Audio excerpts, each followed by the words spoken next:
Hello बच्चों। आज मैं आपके सामने फिर से एक नए टॉपिक पर चर्चा के लिए तैयार हूं। आज हम लोग चर्चा करेंगे केस, जो कि एक महत्वपूर्ण रोल अदा करता है हमारे स्पोकन में। केस का जो हिंदी होता है बच्चों, वो होता है हमारा कारक। केस से तात्पर्य है कि नाउन या प्रोनाउन की स्थिति या हालात, कि नाउन प्रोनाउन जो हमारा वाक्य में होता है वो कौन से स्थिति में होता है। केस की अगर डेफिनेशन की बात करें हम, तो केस का डेफिनेशन होता है कि the forms of any noun और प्रोनाउन, यानी कि किसी भी नाउन या प्रोनाउन के रूप को ही हम लोग केस के नाम से जानते हैं। जैसे एग्जाम्पल के तौर पर अभी मैं आपके सामने एक शिक्षक का रोल अदा कर रहा हूं। अगर मैं अपने पापा के पास जाऊं तो मेरा रोल जो है, मेरा रूप जो है, वो चेंज होकर के क्या हो जाएगा, एक बेटा का रूप लेगा। यूं ही मैं अपने बेटे के पास जाऊंगा तो हमारा रूप वह किस रूप से जाना जाएगा, तो एक बाप के रूप से जाना जाएगा। ठीक उसी तरह एक वाक्य में जब नाउन या प्रोनाउन आता है तो ये चार स्थिति में पाया जाता है। तो वो चार स्थिति कौन कौन सा है, आज हम लोग इस वीडियो में बेहतरीन अंदाज में पढ़ेंगे। चलिए कुछ एग्जाम्पल लेते हैं कि हमको आखिर केस पढ़ना क्यों जरूरी है। अगर केस की जानकारी हमें नहीं होगी तो हम लोग इंग्लिश बोलने में कहां गलती कर बैठेंगे। आपके सामने मैंने 3 एग्जाम्पल लिखा। इन तीनों एग्जाम्पल में कॉमन वर्ड हमारा प्रयोग हुआ है, जो है हमारा क्या, मेरा, मेरा, मेरा। अब जब भी आप मेरा का इंग्लिश जानने का कोशिश करेंगे, गूगल बाबा से पूछेंगे कि मेरा का इंग्लिश क्या होता है, what is the English word of मेरा, तो वो फटाक से हमको एक वर्ड बता देगा, माइंड। माई बता देगा। तो जब हम उसको निकल के इंग्लिश बनाएंगे तो पहला वाला हम लोग क्या बना देंगे कि माई इज ए ड्रीम। अब जो क्या होता, ये बच्चों वाक्य आपका गलत हो गया। ठीक है। अब ठीक उसी तरह मेरा भाई एक शिक्षक है, तो इसका इंग्लिश हम लोग क्या बनाएंगे कि my brother is a teacher. तो यह मेरा का इंग्लिश मैंने क्या दिया, माई दिया, जो कि वाक्य हमारा सही है। अब ठीक उसी तरह कि मेरा नया है, तो अब मेरा का इंग्लिश बाबा, गूगल बाबा बता दिए कि माई होता है, तो मैंने क्या किया, मेरा का इंग्लिश हम लोगों ने यहां माई रख दिया, हाय का इज रख दिया और नया का न्यू रख दिया। तो बच्चों ये वाक्य भी आपका गलत है। ठीक है। तो इसी कंफ्यूजन को दूर करने के लिए हम लोग आज केस पढ़ेंगे। ठीक है। मैं आपकी जानकारी के लिए बता दूं, तो इस सेंटेंस का जो इंग्लिश होगा बच्चों, ये आपका होगा कि आई हैव अ ड्रीम। ठीक है। मेरा एक सपना है, आई हैव अ ड्रीम। ये तो सही है हमारा। मेरा नया है, तो इसका इंग्लिश होगा बच्चों माइंड इज न्यू। अब देखिए यहां वही मेरा है, इस मेरा का इंग्लिश हमारा हो गया आई। ठीक है।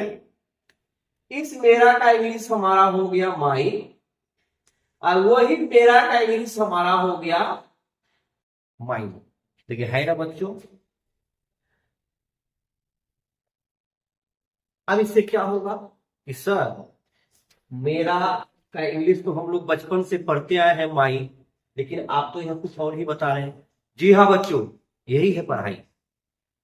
अब आपको मैं आज समझाऊंगा और आज के बाद आपको जिंदगी में कभी दिक्कत नहीं होगा कि मेरा का इंग्लिश माई को छोड़कर और सारे वर्ड भी हो सकते हैं। मेरा का इंग्लिश आई भी होगा, मेरा का इंग्लिश माई भी होता ही है, और मेरा का इंग्लिश माइन भी होगा। तो इसी कंफ्यूजन को दूर करने के लिए हम लोग इस चैप्टर को आज पढ़ेंगे केस। तो चलिए, जो केस होता है वो मुख्यतः 4 प्रकार के होते हैं। वो 4 प्रकार हमारा क्या हो गया? Subjective case, objective case, positive case और वोकेटिव केस। यानी कि कोई भी नाउन या प्रोनाउन हमारा, नाउन प्रोनाउन में अगर आपको दिक्कत है, मैंने इससे पिछले वीडियो में पार्ट्स ऑफ स्पीच के बारे में वैकल्पिक रूप से समझाया है। आप हमारे YouTube चैनल में जाइए और उसमें जो वीडियो है वो आप देखिए, आपको समझ में आ जाएगा कि नाउन और प्रोनाउन एक्चुअल में होता क्या है। तो पहला टाइप हमारा हो गया सब्जेक्टिव केस, दूसरा टाइप हमारा हो गया ऑब्जेक्टिव केस, तीसरा हमारा हो गया पॉजिटिव केस, चौथा हमारा हो गया वोकेटिव केस। अब सब्जेक्टिव केस में हमारा क्या आता है कि जब नाउन प्रोनाउन जो है सब्जेक्ट का जब काम करता है तो उसे हम लोग सब्जेक्टिव केस कहते हैं। जैसे I, we, you, he, she, it, they, ये सारे का काम क्या होगा? ये सब्जेक्ट के रूप में हमारा काम करेगा। उसके बाद जो ही हम इसका ऑब्जेक्ट के बारे में बात करेंगे, तो ऑब्जेक्ट मतलब होता है बच्चों कर्म। तो ऑब्जेक्ट पर हल्का सा मैं जानकारी आपको दे देता हूं, इसका मैं विस्तृत रूप से वीडियो बनाऊंगा ऑब्जेक्ट के बारे में। जो वर्ब के मीनिंग को पूरा करता है उसे हम लोग कर्म कहते हैं। यानी कि काम का जब असर किसी पर पड़ता है तो उसे हम ऑब्जेक्ट का नाम देते हैं। जैसे आई ईट, मैं खाता हूं। अगर आप किसी को ये बात बोलेंगे कि मैं खाता हूं, तो सामने वाला क्या सोचेगा? क्या खाते हो जी, पूरा बोलो। ठीक, तो आई ईट, हम बोले कि आई ईट एन एप्पल। ठीक है, तो ये एन एप्पल का काम क्या हुआ? इस जो आई ईट है, ये ईट के मीनिंग को पूरा किया। ठीक है, कि मैं खाता हूं क्या जी? तो एन एप्पल, यानी कि खाने का जो प्रभाव है, इफेक्ट है, वो किस पर पड़ा? एन एप्पल पर पड़ा। यानी कि हम खाते गए खाते गए खाते गए, एक समय ऐसा आया कि एप्पल हमारा क्या हो गया? समाप्त हो गया। यानी कि असर इस पर पड़ा। ठीक है, और काम कौन किया? तो ये किया। तो काम करने वाला हमारा हो गया सब्जेक्ट, और भोगने वाला को कहते हैं ऑब्जेक्ट। जैसे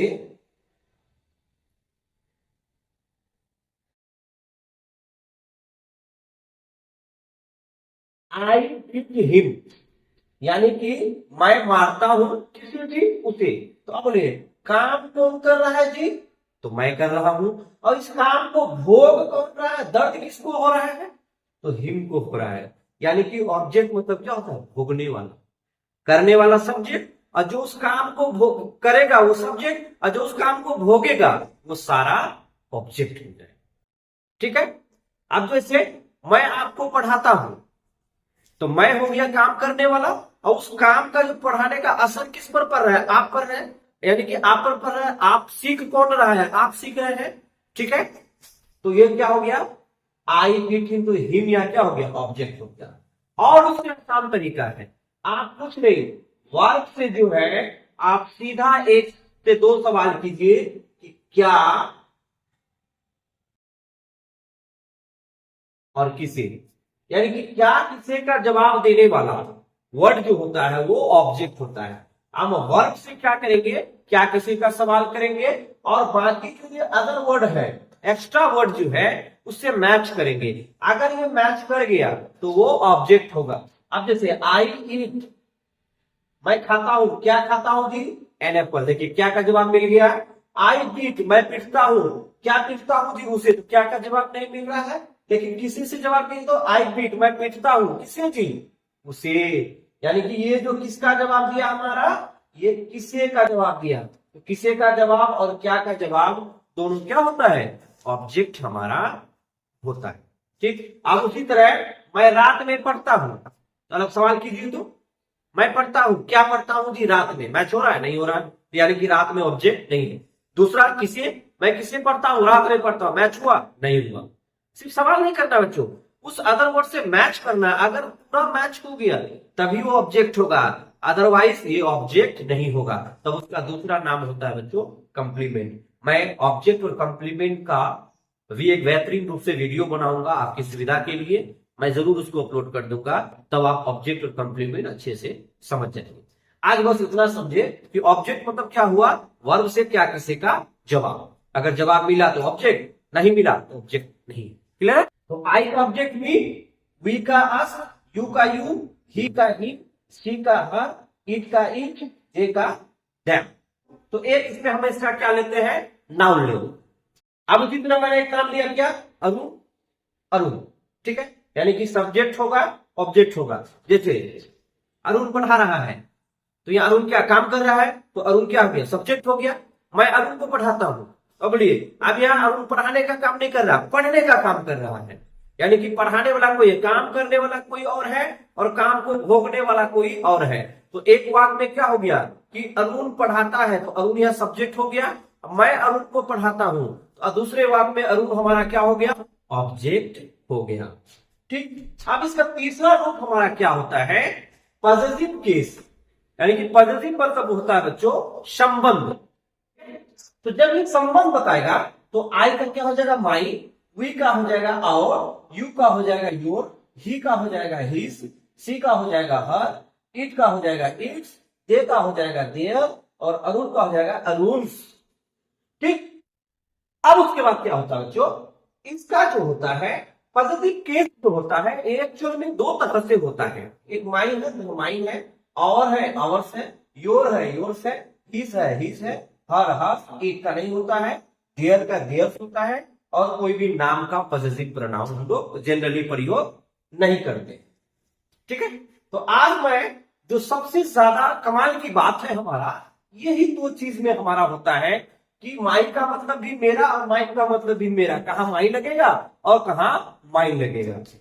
उसके बाद हम लोग आते हैं क्या, वॉकेटिव केस में। वॉकेटिव जो वर्ड आया है ये हमारा आया है, वॉकिंग मतलब होता है किसी को बुलाना या संबोधित करना। जैसे हम लोग रास्ता चलते पैदल जा रहे हैं, अब रास्ता दूर है तो हम लोग टोटो की राह में चलते जाते हैं, जो ही टोटो वाला गुजरता है तो हम लोग आवाज लगाते हैं ना, ए टोटो। ठीक, तो एक टोटो जो प्रयोग किए हम, तो एक टोटो क्या एक नाम है, उस नाम को अब वहां उस टोटो तो कोई काम नहीं कर रहा है, ना मीनिंग को पूरा कर रहा है, ना कोई संबंध बता रहा है। अब वहां जनरली इसका प्रयोग क्या हो रहा है कि उसको हम लोगों ने क्या किया, संबोधित किया। अब उसका टोटो रुकता है ना, हाँ बोलिए। ठीक, अगर आप सोचिए किसी को बुला करके अगर हम चुप हो जाए, उसको कुछ नहीं बोले, तो ये क्या करेगा, तो थोड़ा सा देखेगा इधर उधर, हमारी ओर भी देखेगा, अगर हम कुछ नहीं बोले तो वो क्या करेगा, फिर चलता बनेगा। फिर उसी तरह मान लीजिए थोड़ा देर में फिर करता है टोटो, मान लिए संजोग से वही टोटो वाला रहा, फिर हम लोग बोल करके चुप हो गए, तो अब बोलिए बात झगड़े लड़ाई तक चले जाएगी, है तो आपका कोई काम धाम नहीं है, आप टोटो बुला करके चुप हो जाते हैं, यानी कि हमको संबोधित कर देते हैं और काम बताते ही नहीं है। यानी कि उसका प्रयोग सिर्फ और सिर्फ वॉकिंग करने से है। तो जो ही हम लोग टोटो बुलाएंगे तो उसके बाद बोलेंगे ना, ए टोटो इधर आओ, तो जो ही सुनेगा तो आगे वाला बात तुमको बोलना होगा ना, गांधी चुप चलोगे या पश्चिम वाली चलिएगा, ये बोलना होगा। ठीक, अब उसी तरह जो ही हम लोग अपने घर पहुंचते हैं, अब देखते हैं मम्मी इधर उधर दिखाई नहीं दे रही है, भूख भी लगी है, तो हम लोग आवाज लगाएंगे ना, ए मम्मी। जब तक सामने से कोई रिप्लाई नहीं आएगा, क्या हम लोग आगे वाला बात बोलेंगे खाना दीजिए, तो नहीं। यानी कि मम्मी का प्रयोग हम लोग क्या किए, बस उनका मम्मी का ध्यान जो अटेंशन है वो क्लियर करने के लिए किए। नेता लोग आते हैं मंच में जाते हैं, हमेशा यूज करते ना, ठीक है मेरे प्यारे माताओं एवं बहनों, क्यों, वो चाहते हैं कि अब हम बोलना शुरू करेंगे। बोलना शुरू करने से पहले हमको रास्ता क्लियर करना होगा, मतलब हम जो बोलेंगे तो सामने वाला स्पष्ट रूप से सुन सके। तो उनके लिए क्या करना होगा, ध्यान है वो आकर्षित कराना पड़ेगा। तो वोकेटिव केस का मतलब सिर्फ क्या होता है, किसी का ध्यान अपनी ओर आकर्षित करना, इसीलिए वोकेटिव केस का प्रयोग होता है और ये वाक्य में बहुत ही महत्वपूर्ण रोल अदा करता है। तो वोकेटिव केस में कोई भी नाम लीजिए आप, ठीक है, टोटो, हरी, ठीक। अब चलिए हम लोग इसका एग्जाम्पल में चलते हैं।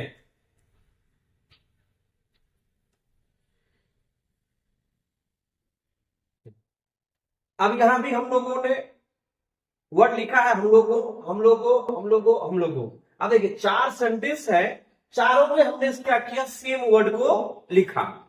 अब देखिए जब हम केस नहीं समझेंगे, इन चारों का इंग्लिश, हम लोग का इंग्लिश क्या जानते हैं, वी जानते हैं हम लोग, तो चारों में क्या करेंगे, वी चिपका देंगे हम लोग। लेकिन नहीं बच्चों, ये चारों का इंग्लिश वी नहीं होगा, अलग अलग होगा। जैसा कि हम लोगों ने वी का जो रूप पढ़ा हमारा, क्या क्या पढ़ा, वी, अस, आवर और आवर्स, ये 4 इंग्लिश पढ़ा। अब इन 4 सेंटेंस में इन चारों का अलग अलग यूज होगा हमारा। तो पहले सेंटेंस में देखिए कि किसका इंग्लिश किसके अनुसार होगा। तो पहला में देखिए कि ये किस रूप में है, इसकी हालात अभी क्या है। यानी कि हम लोगों के पास एक कार है, हम लोग यहाँ सब्जेक्ट की स्थिति में है। किस स्थिति में है, सब्जेक्ट की स्थिति में है।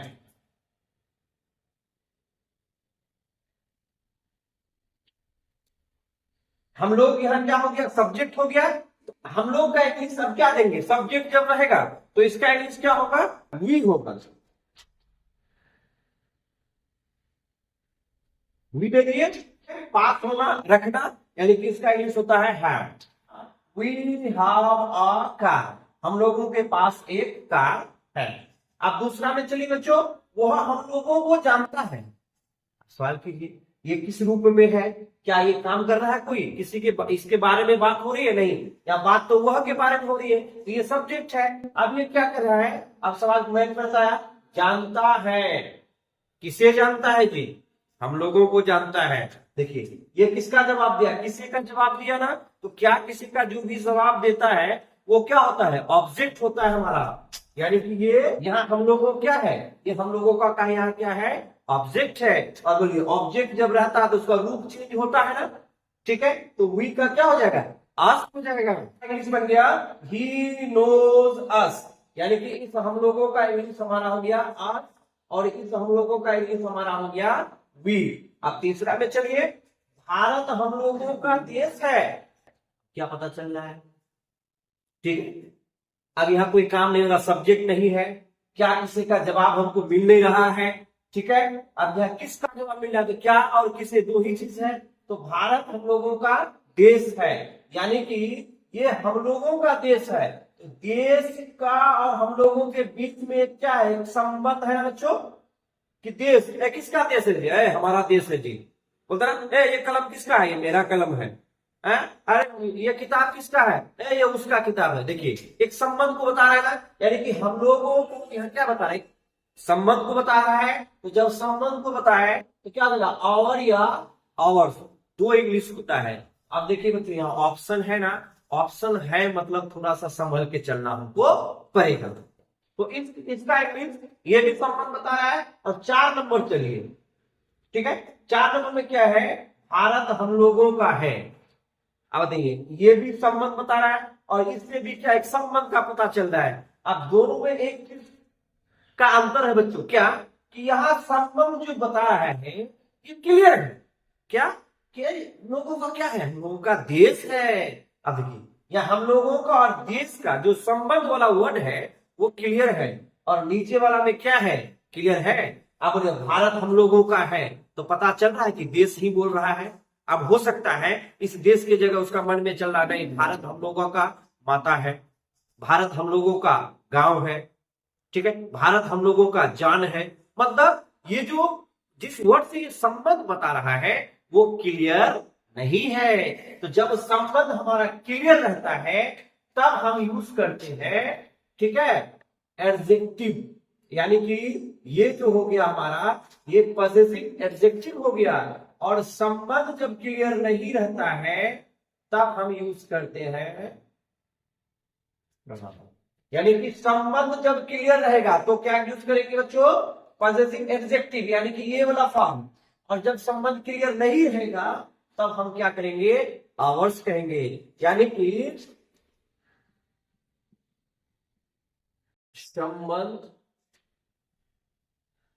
संबंध क्या हो गया? नॉट क्लियर हो गया। और इसमें क्या हो गया? क्लियर, यानी कि संबंध हमारा क्लियर है। तो अब यह बच्चों, भारत हम लोग का देश है, तो यानी कि यहां हमको पता चल रहा है कि हम लोगों का क्या है? देश है। तो अब इसका इंग्लिश क्या हो जाएगा? India is our country. Clear है? अगले, भारत हम लोगों का है। तो इसमें क्या है? संबंध क्लियर नहीं है। तो संबंध क्लियर नहीं है तो उसके बगल वाला यूज करना है, पॉजिटिव प्रोनाउन यूज करना है हमको। अब देखिए इसका क्या हो गया? India is ours. आप देखिए, है ना मजेदार चीज? चारों एक ही वर्ड है, एक ही हिंदी है, और चारों का इंग्लिश हमारा अलग है। अगर हम हिंदी में जाएंगे फंसेंगे। ठीक है, जिससे पहले हम लोग फंसे थे मेरा का इंग्लिश में। मेरा का इंग्लिश माई हम लोग रट लिए, लेकिन पता चला जा मेरा का इंग्लिश तो आई भी होता है, माइन भी होता है। आप चलिए दूसरे एग्जाम्पल में बच्चों, यह मेरा कलम है। बोलिए, संबंध है? संबंध क्लियर है ना क्लियर नहीं है? क्लियर है। तो इस यानी इसका क्या हो गया? This is my pen. अब ये क्लियर है तो माई होगा, यह मेरा है। अब बता दो क्लियर है। ठीक है, यानी कि संबंध तो बता रहा है लेकिन क्लियर संबंध नहीं बता रहा है कि किस शब्द से है। तब इसका इंग्लिश क्या हो जाएगा? माई के बगल वाला क्या है? माइन। ठीक है, एक केस का जो चार्ट है मैं आपकी सुविधा के लिए मैं अभी स्क्रीन पर दे रहा हूं। इसका स्क्रीनशॉट लेने का आप कोशिश करें। तो बच्चे इसका क्या हो गया? दिस इज माइन, यानी कि इस मेरा का इंग्लिश हमारा क्या हो गया? माइन। अरे मैं तुम्हारी हूं। संबंध तो बता दिया वो, लेकिन क्लियर बताई? क्लियर नहीं बताई। वो मन में रख ली कि मैं तुम्हारा, मैं तुम्हारी हूं। अब मैं तुम्हारी, ठीक है, मासूका हूं या बहन हूं या मौसी हूं, वो क्लियर किया? नहीं किया। यानी कि मैं तुम्हारी हूं, तो इसका इंग्लिश क्या हो जाएगा बच्चों?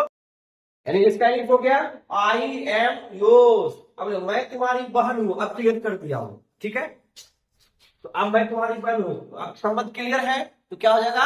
योर हो जाएगा। या संबंध क्लियर है ना, तो इसका इंग्लिश क्या हो जाएगा? I am your sister. ठीक है, अब वोकेटिव केस में बता ही दिया। अब चलिए एक एग्जांपल है जो एक फिल्मी डायलॉग से संबंधित है। काजल, तुम सिर्फ मेरी हो। एक एग्जांपल आपके सामने है। क्या? काजल, तुम सिर्फ मेरी हो। अभी जो डायलॉग है एक फिल्म से आया है। अगर आप फिल्मों के शौकीन हैं तो जरूर देखे होंगे कि एक पुरानी फिल्म है जीत, जिसमें सनी देओल हीरो है और करिश्मा कपूर हीरोइन है। तो दोनों में प्यार रहता है। सनी देओल रहता है गुंडा, और करिश्मा कपूर जो है वो गुंडे से प्यार कर बैठती है। और जैसा कि सारे पिताजी हैं कि गुंडा मवाली दामाद पे पसंद करता नहीं है, तो करिश्मा कपूर के पिताजी क्या किए, उनका शादी सलमान खान से दिला दिया। तो अब ये गुंडा है। अब प्यार के चक्कर में थोड़ा कुछ अच्छा बना था, लेकिन ज्यों ही काजल उसको छोड़ दी फिर वो गुंडा बन गया। अब वो क्या किया? बदला लेने चला गया काजल के घर। तो ज्यों ही दरवाजा खोला तो काजल का पिताजी क्या कर रहे थे? चाय पी रहे थे। अब वो डायरेक्ट दरवाजा खोला पूरा दम गरज करके, काजल। आप सोचिए कि वहां अगर काजल नहीं प्रयोग करके डायरेक्ट पीठू बोल देता तो नहीं होता तुम सिर्फ मेरी हो, तो वहां क्या होता? अर्थ का अनर्थ हो जाता। अब उसका बाप सोचता सही में ही सखिया गया है। ठीक, यानी कि तुम सिर्फ मेरी हो। तो आप क्या, उसका चाय पीते पीते हो तो खुद में बेहोश हो जाता है, ये कैसे पागल में बात कर रहा है, हम उसका है। अब वो क्या करता है? एक वॉर्निंग करता है। क्यों? क्योंकि जब वो दरवाजा खोलता है तो काजल उसको दिखाई नहीं देता। तो वो क्या करता है? नहीं, पहले काजल को बुलाते हैं भाई, पहले उसका अटेंशन, ध्यान जो है वो अपनी ओर आकर्षित करते हैं। वो पूरा घस करके बोलता है काजल। तो अब जो ऊपर में रहती है हीरोइन जो है वो नीचे आती है, जो ही देखता है उसको, तब ये सामने वाला डायलॉग बोलता है, तुम सिर्फ मेरी हो, मतलब ये वोकेटिव केस अगर यूज नहीं करता तो अर्थ का अनर्थ होता ना, यही है वोकेटिव केस। ये हमारा हो गया वोकेटिव केस। तो वोकेटिव जैसा है उसका इंग्लिश आप फिट कर दीजिए, ठीक है। ये कॉमा है, इसका मतलब क्या होता है? अल्प विराम होता है, एक फुल स्टॉप एक कॉमा। फुल स्टॉप मतलब पूर्ण विराम, एक कॉमा मतलब थोड़ा सा वेट करना है, ठीक। अब तुम सिर्फ मेरी हो, तो चलिए इसका इंग्लिश हम लोग बनाते हैं इस फिल्मी डायलॉग का। अब काजल का हम लोग इंग्लिश क्या लिखेंगे? काजल लिख दिए। अब तुम का इंग्लिश क्या होगा बच्चों? तो यू लिख दिए। हो का आर, यानी कि यू आर। अब बोलो इफ। अब सिर्फ का होता है ओनली। और मेरी का इंग्लिश अब बताओ बच्चों क्या होगा? संबंध जो है वो क्लियर किया, क्लियर नहीं किया क्या? कि मेरी का इंग्लिश माई जानते हो तो अब बताइए, मेरी तो संबंध बता रही थी, क्लियर वो बताया कि तुम मेरी क्या हो, तो इस संबंध क्या किया? क्लियर वो नहीं किया। तो यूज हम लोग क्या करेंगे? माइन ना माइन, तो हम लोग यूज करेंगे यहां बच्चों माइन। तो अगर हम लोग माइन प्रयोग करेंगे तो गलत हो जाएगा, लेकिन वही अगर क्लियर कर देता तुम, है ना, तुम सिर्फ मेरी, ठीक है, मासूका हो, तब यहां क्या हो जाता? You are only my beloved. Clear है? तो चलिए बच्चों, ये था हमारा आज का क्लास। आपको वीडियो कैसा लग रहा है आप कमेंट जरूर करें, हमारे हौसले को बढ़ाने का कोशिश करें, ताकि मैं आपके लिए अच्छे अच्छे वीडियो बना सकूं। इसी के साथ मैं आज का क्लास यहीं समाप्त करता हूं। फिर से मिलेंगे एक नए वीडियो के साथ, तब तक के लिए आपका दिन शुभ हो।